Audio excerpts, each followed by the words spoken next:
Let's now delve deeper into stories making headlines in the East African region of our continent as we come from the Africa Roundup. Some stories we may have touched on that feature, but then we'll have more. And we talk about these stories and get analysis from journalist and team leader at Grassroot Journalism Kenya, Beru, who joins us on Tuesdays. Dennis, how are you on this particular Tuesday? Good morning, Asanda. I'm fine. Hope you are well. We well, thank you very much. So let's go straight to it then in terms of our East Africa wrap. We start with Tanzania. They're heading to the polls tomorrow, a day we've been talking about and building up to. It's a busy year and a busy time for our continent as far as elections are concerned. So political parties were given a deadline of wrapping up their campaigns by tomorrow, by yesterday rather, on Monday. So they were doing that, electioneering and holding rallies on Monday. What was the mood like?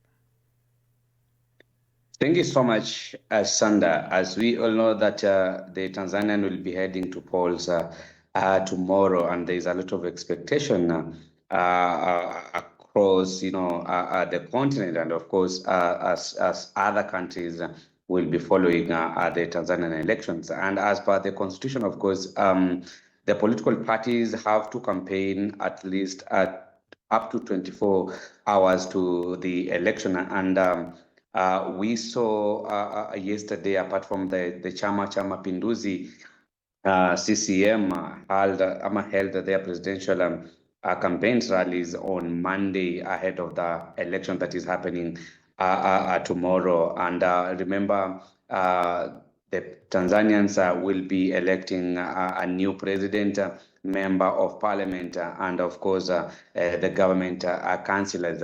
Under the electoral laws, all participating parties are required to conclude the campaign activities at least 24 hours before the polling exercise that is tomorrow. And of course, CCM, which has the presidential candidate that is the incumbent president Samia Suluhu Hassan, is expected to hold their last campaign at Kirumba Stadium in Mwanza today. And of course, this is the Tanzanian's largest city in the zone, in the lake zone, which is now the home to the former president John Pombe Magufuli. And of course, this region is a vote-rich region with 38% of the total vote, and is considered a potential stronghold for the Chama Pinduzi party. Of course, the incumbent President Samia Suluhu Hassan, and of course, they have already arrived in Mwanza ahead of today's final rally to rally the people and the supporters of the CCM to vote for Samia Suluhu Hassan. Of course, she will be hoping to be elected for the very first time because remember, she took over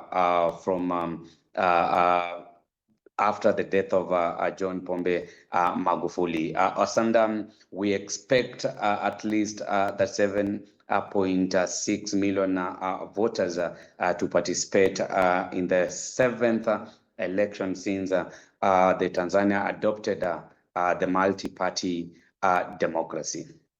As you mentioned, the ruling CCM party of current President Samia Suluhu Hassan did not campaign yesterday. They're planning to hold their final rally today. Are there any specific reasons for that?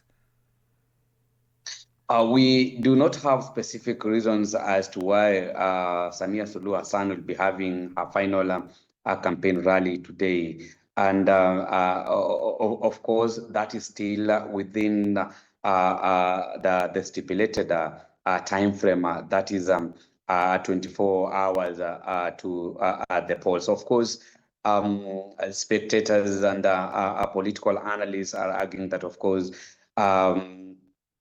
it is just to show that, of course, I'm the leading presidential candidate in this conversation, and I should be the last person to hold a very powerful campaign to close out the campaign, and of course to head to the polls. And remember, Sanda, of course, we have other small parties. People call them small parties because we saw the other major opposition leader, Mpima Luhaga, being barred from participating. And of course, we might see other small parties challenge CCM. That is, one of them is the United Democratic Party, Madini Kilimo Nishati Democratic Party, Sauti ya Umma, Alliance for African Farmers Party. Of course, we have other parties like Chama cha Kijamii, Alliance for Democratic Change, and Chama cha Ukombozi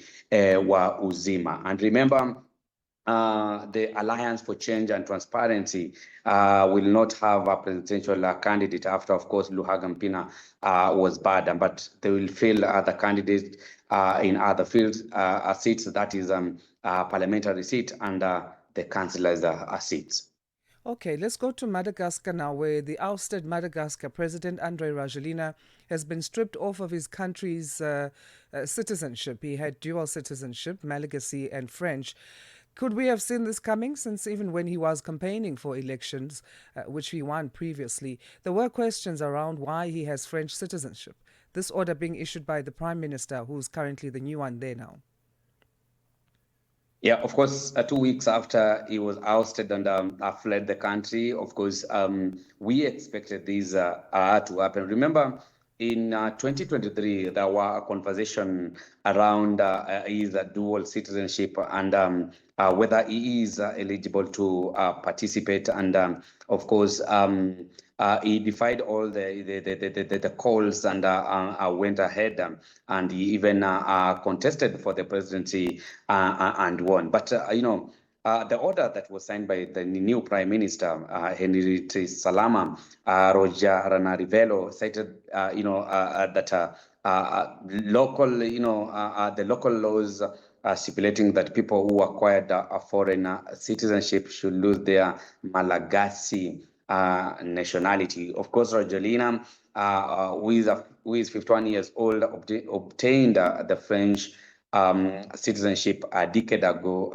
prompting call for his disqualification. Of course, I mentioned about this, and he went ahead and vied and won the presidency. Of course, he fled the African island after weeks of protest over the persistent power and water shortages, culminating in a military takeover led by Colonel Michael Randrianira. Of course, now the new Prime Minister has signed the order, and he automatically loses the Malagasy nationality, and that means he will only be a French citizen, because he was born and raised in French, and cross over to Malagasy, where he ruled the island for quite a number of years before his ouster.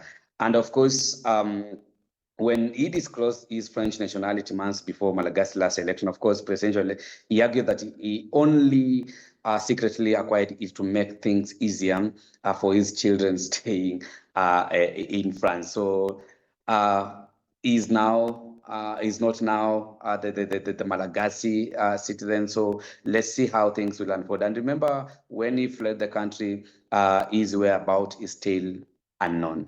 Right, and he still fears for his safety. So one wonders how much of an impact this stripping of citizenship will really have for him if his children are in France, if he's got citizenship in France and he doesn't feel safe in Madagascar. Let's go to Uganda now. They've set their election date for next year. They're holding elections in 2026, and they've put January 15th.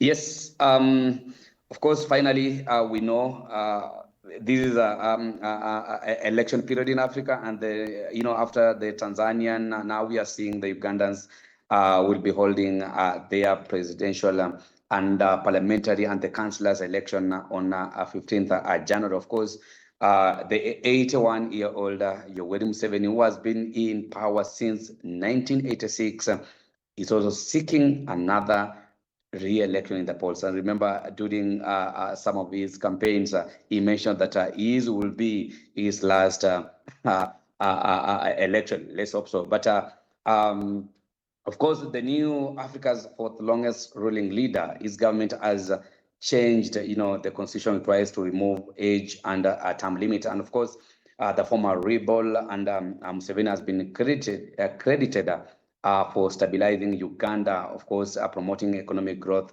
and combating HIV/AIDS. And but his critics, have always denounced his government suppression of the political opponents, human rights abuse, and of course, corruption scandals. And Museveni's main contender is the pop turned, politician Bobby Wine, who is giving him, a sleepless night. Of course, Wine, whose real name is Robert Changulanyi, has capitalized on his singing fame to rally large base of young voters. Of course, this will be the second time Bobby Changulanyi will be vying against the incumbent president Yoweri Museveni. Remember, in 2021, he lost the election, but claimed that the president won through ballot staff voter intimidation and, of course, bribery and other electoral fraud. But this was not listened to. But we will be seeing another contested election that is coming up in a couple of months. And of course, we have seen the ruling party, that is the National Resistance Movement, have all rejected any accusation against government and President Yoweri Museveni. But we have other candidates who will be vying to see whether they will unseat the incumbent. All right, off to Kenya now, your home country. The government is facing sanctions from the United Nations. For what reason? Of course, Asanda,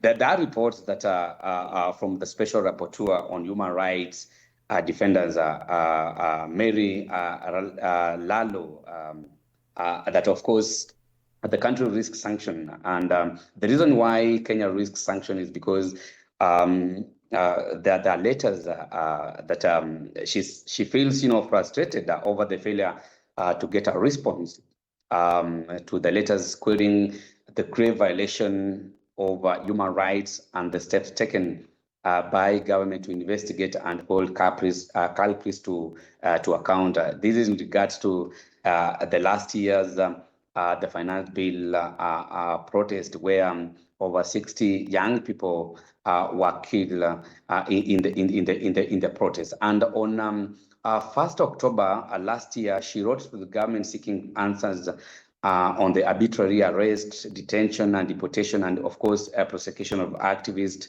during the protest, which contained oppressive and punitive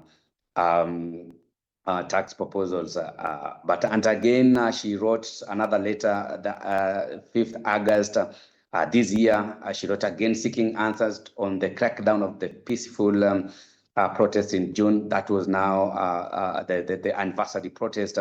But during this anniversary protest, that happened on June 21st, of course, other young people were killed, but she didn't get, a response. And the case is now likely to be referred to the Human Rights Council, an organ of the United Nations General Assembly. And of course, the potential sanction include aid cards. At its stake, of course, the country's reputation and credibility internationally. And government apparently not being of the UN demonstrate contempt for those denouncing its human rights violation.